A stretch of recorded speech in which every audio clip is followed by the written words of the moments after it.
સૌને નમસ્કાર. આપ બધાને જાણ હશે કે ભારતના ચૂંટણી પંચ નવી દિલ્હી દ્વારા 27/10/2025થી સ્પેશિયલ ઇન્ટેન્સિવ રિવિઝન જે છે એટલે કે ખાસ સઘન સુધારણા કાર્યક્રમની જાહેરાત કરવામાં આવી છે. તારીખ 4 નવેમ્બર 2025થી 14 ડિસેમ્બર 2025 દરમિયાન તમામ જેટલા પણ ઇનોમરેશન ફોર્મ હતા આનું સમયગાળો નક્કી કરવામાં આવ્યું છે. રાજકોટ જિલ્લાની કુલ 8 વિધાનસભા મત વિસ્તારમાં સમાવિષ્ટ કુલ 23,91,027 મતદારોની બીએલઓ દ્વારા ઘરે ઘરે જઈને ખરાઈ કરવામાં આવી છે અને આ મતદારો પૈકી 8,23,668 મતદારોએ પોતાને 2002ની યાદીમાં નામ હતું એવી રીતે સેલ્ફ મેપિંગ કરી છે. 10,06,117 મતદારે પોતાના રિલેટિવ સાથે પ્રોજેની મેપિંગ જેને કહેવાય છે આ કરવામાં આવ્યું છે. 2,25,512 મતદારોનું મેપિંગ થયું નથી, મતલબ કે આ 2002ની યાદી અથવા પોતે અથવા પોતાના ફેમિલી રિલેટિવ સાથે આનું પ્રોજેની સાથે મેપિંગ થયું નથી. 89,553 મતદારો જે છે અવસાન પામેલ છે, આનું નામ મતદાર યાદીમાંથી કમી કરવામાં આવ્યું છે. 58,942 મતદારો જે છે એ સ્થળ ઉપર મળી આવ્યા નથી, જેથી તેનું નામ પણ ડ્રાફ્ટ મતદાર યાદીમાંથી કમી કરવામાં આવ્યું છે અને 1,69,135 મતદારો કાયમી સ્થાનાંતરણ થયેલા છે, જેથી આનું નામ પણ ડ્રાફ્ટ યાદીમાંથી કમી કરેલું છે.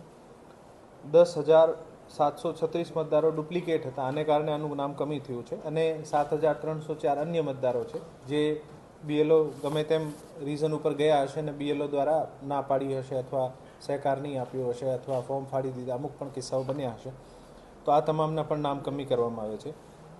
જેથી આ તમામ જેટલા પણ મેપિંગ થયા છે અને જે નામ કમી કરવામાં આવ્યા છે આના પછી જે છે છેલ્લે આજે આ મતદાર યાદી જે છે આ ડ્રાફ્ટ યાદી, કાચી યાદી જેને કહેવાય, આ પ્રસિદ્ધ કરવામાં આવી રહી છે.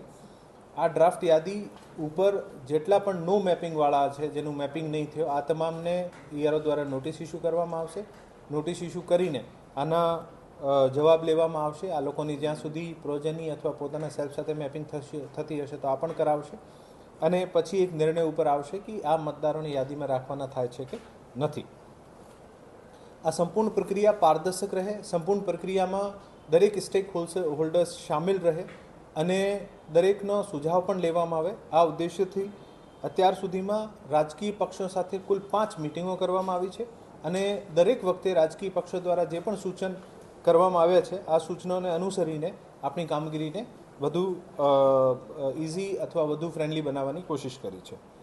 આજે 19 ડિસેમ્બર 2025ના દિવસે જે ડ્રાફ્ટ મતદાર યાદી છે, મુસદ્દા મતદાર યાદી છે, આ તમામ 8 વિધાનસભાનો જે છે આની જાહેર કરવામાં આવી છે.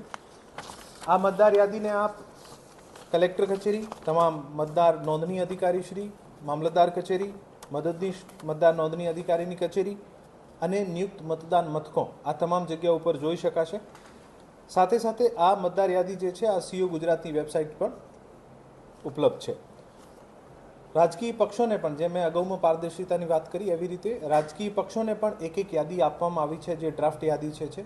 સાથે સાથે જે વ્યક્તિઓના, જે મતદારોના નામ કમી થયા છે, જે એબસેન્ટ હતા, શિફ્ટ હતા અથવા ડેથ થઈ ગઈ હતી, આ તમામની યાદી પણ દરેક રાજકીય પાર્ટીને આપવામાં આવી છે, જેથી આ લોકો આમાં આનું નામ ટ્રેસ કરી શકે અને જે લાગતું હોય કે ખરેખર આ શિફ્ટ પરમાનન્ટલી નહીં થયા અથવા આ પ્રક્રિયા દરમિયાન એબસેન્ટ હતા પરંતુ આ અહીંયાના જ વોટર છે તો ફરીથી પોતાનો ફોર્મ રજૂ કરીને નવી જે ફાઇનલ મતદાર યાદી આપણી ફેબ્રુઆરીમાં પબ્લિશ થશે આમાં પોતાનું નામ ઉમેરી શકાશે.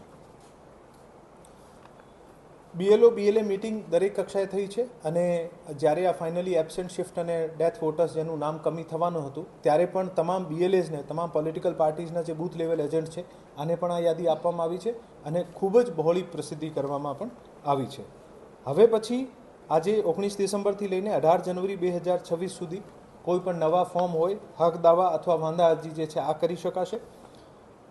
તારીખ 19/12/2025થી લઈને 10 ફેબ્રુઆરી 2026 સુધી નોટિસનો તબક્કો રહેશે.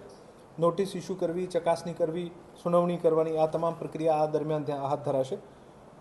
જે પણ 1/1/2026 જે લાયકાત તારીખ છે આ 1 જનવરી 2026 છે. 1 જનવરી 2026 જેના પણ 18 વર્ષ પૂરા થતા હશે આ નવા મતદારો જે છે આ પોતાનો ફોર્મ નંબર 6 ભરીને નવીન જે ફાઇનલી 17 ફેબ્રુઆરીએ જે આપણી મતદાર યાદી પ્રસિદ્ધ થશે આમાં પોતાનું નામ એડ કરાવી શકશે.